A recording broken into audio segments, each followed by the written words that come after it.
والله لو أن القلوب سليمة لتقطعت أسفا من الحمام. أقسم وصدق، والله لو أن قلوبنا سليمة لتقطعت أسفا من الحرمان. ما أكثر الساعات التي تمر بنا ونحن نحرم منها، لا نستفيد منها، تذهب سبهللا. والعمر والزمن أغلى من الثمن، أغلى من الذهب وأغلى من الفضة. الذهب والفضة لو ذهبت يمكن يأتي بدلها شيء، لكن العمر والزمن لا يأتي بدله شيء. إذا ذهب ذهب، ما فيه رد، ولن يؤخر الله نفسا إذا جاء أجلها، والله خبير بما تعملون. حتى إذا جاء أحدهم موت قال ربي ارجعون لعلي أعمل صالحا فيما تركت. كلا، ما في رجوع. إنها كلمة هو قائلها ومن ورائهم برزخ إلى يوم يبعثون. لولا أخرتني إلى أجل قريب فأصدق وأكن من الصالحين. أنت الآن في مهلة، اغتنم الوقت، اجعل لنفسك حزبا من كتاب الله عز وجل، اجعل لنفسك وقتا للعمل الصالح.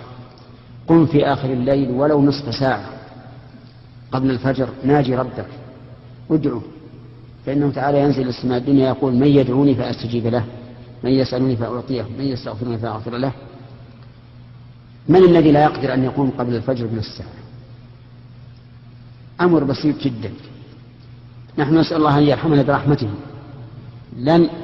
لا نقوم ثلث الليل ونصف الليل، لكن أفلا يمكن أن نقوم نصف ساعة فقط نذكر الله فيها، نتوضأ، نصلي ما شاء الله، نوتر.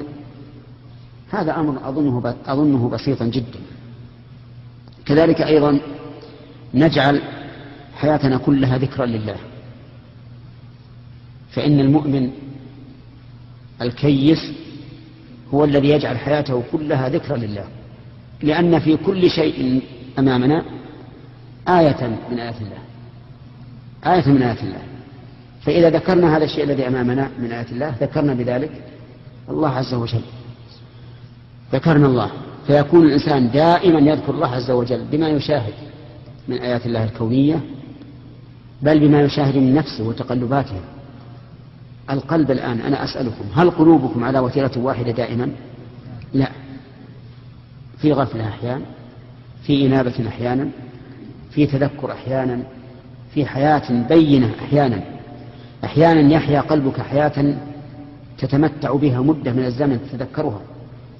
ربما تتذكر حالة وقفت فيها بين يدي الله عز وجل مصليا ساجدا ولا قبل 30 سنة أو أكثر حسب عمر الإنسان، لأنها أثرت في قلبه. فمثل هذه الأشياء ينبغي أن نستغلها وأن لا نغفل، فالغفلة موت، قسوة للقلب وموت للقلب. يقول والله لو أن القلوب سليمة لتقطعت أسفا من الحرمان، حزنا تتقطع من حرمانها، لكنها سكرى بحب حياتها الدنيا. وصدق، القلوب سكرى بل بحب حياتها الدنيا، تسعى للدنيا أولا وآخر. ينام الإنسان وهو يفكر في الدنيا، يستيقظ وهو يفكر في الدنيا. نعم. ومتى تفيق؟ قال وسوف تفيق بعد زمان. متى؟ عند الموت يفيق الإنسان، يقول ليتني فعلت. وأشد من ذلك إفاقة إذا كان يوم القيامة، ويوم يعض الظالم على يديه يقول يا ليتني اتخذت مع الرسول سبيلا، يا ليتني لم أتخذ يا ويلتى ليتني لم أتخذ لقد أضلني عن الذكر بعد إذ جاءني. قال الله تعالى وكان الشيطان للإنسان خذولا. أو يقولها القائل نفس اللي عض عليه يقول وكان الشيطان للإنسان خذولا. وهناك لا ينفع الندم، عند الموت لا ينفع الندم. أسأل الله تعالى بأسمائه وصفاته أن يجعلني وإياكم ممن يغتنم الأوقات بالأعمال الصالحات، وأن يثبتنا عند الممات وبعد الممات، وفي يوم يجعل الولدان شيبا، إنه جواد كريم.